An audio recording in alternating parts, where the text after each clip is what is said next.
Dylan Roof, who was sentenced to death in the 2015 massacre of 9 worshipers at Charleston's Mother Emanuel AME Church, wants to fire his appellate attorneys because of their race. Plus, police in Baton Rouge, Louisiana say the killings of 2 black men last week could possibly be racially motivated. And Hurricane Maria, the strongest storm on record to make landfall in Dominica, battered the Caribbean island and is on course to score a direct hit on Puerto Rico. Hello from the ABC Columbia studio. I'm Kimberlei Davis. For Tuesday, September 19th, here are your trending headlines. A white supremacist sentenced to death in the 2015 mass killing at a historically black church in Charleston wants new attorneys. Dylan Roof filed his request himself with the 4th Circuit Court of Appeals. He told the court he wants to fire his appellate attorneys because one of them is Jewish and the other is an Indian American. Now to Baton Rouge. A person of interest in the killing of 2 black men has been released from custody after posting bail on a drug charge. Police say they didn't have enough evidence to hold him in the killings that they say may be racially motivated. Here's ABC's senior justice correspondent, Pierre Thomas. Tonight, authorities investigating 2 eerily similar murders in 2 days, and whether the gunman was motivated by race. After 2 middle-aged black men were shot by an apparent stranger just 5 miles apart in Baton Rouge. The victims, Bruce Cofield, 59, thought to be homeless, and Donald Smart, 49, who worked at a local diner.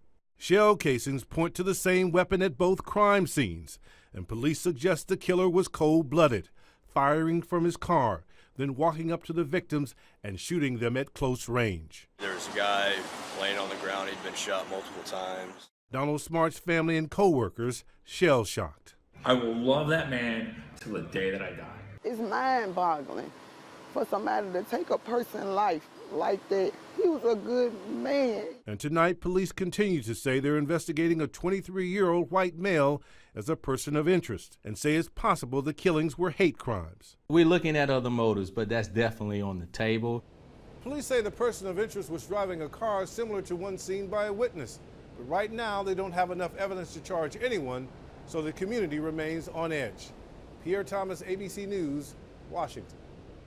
A very busy Tuesday morning, all eyes on Hurricane Maria lashing the Caribbean island right now. The hurricane already leaving disaster in its path, hitting Dominica overnight. The storm making landfall there as a Category 5 hurricane. Now it's heading for Puerto Rico, where they're warning of catastrophic damage. ABC's Rob Marciano is tracking the storm.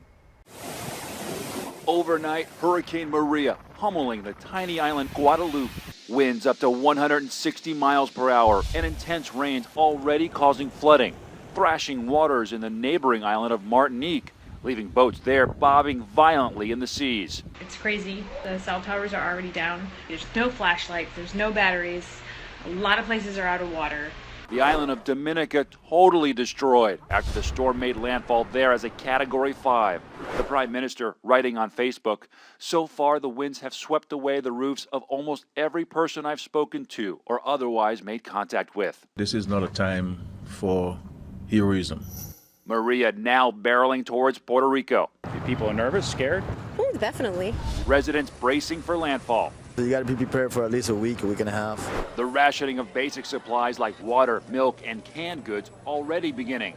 But many areas simply won't be able to take a direct impact. Just outside some of these protective walls, shanty towns exposed to the Atlantic Ocean and no match for a major hurricane. Residents who have stuck it out through Hurricane Irma now ordered to abandon flood-prone areas, warned, if not, you will die. All of the debris that's piled up behind me, we're worried about that becoming projectiles. And other islands in the hurricane's path still in ruins after Irma, now preparing again for the worst.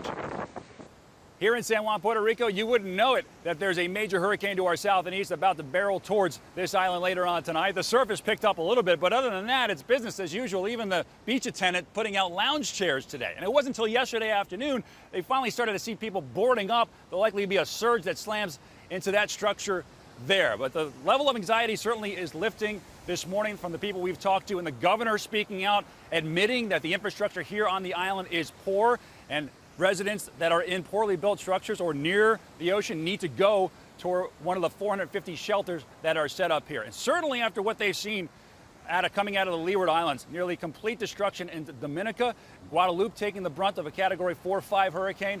This is serious business, and it's been generations since a storm like this has come here. Rob Marciano, ABC News, San Juan, Puerto Rico. Get breaking news, weather alerts, up-to-the-minute traffic updates, sports, and more when you download the ABC Columbia mobile app. I'm Kimberlei Davis. Have a great Tuesday, and thanks for watching.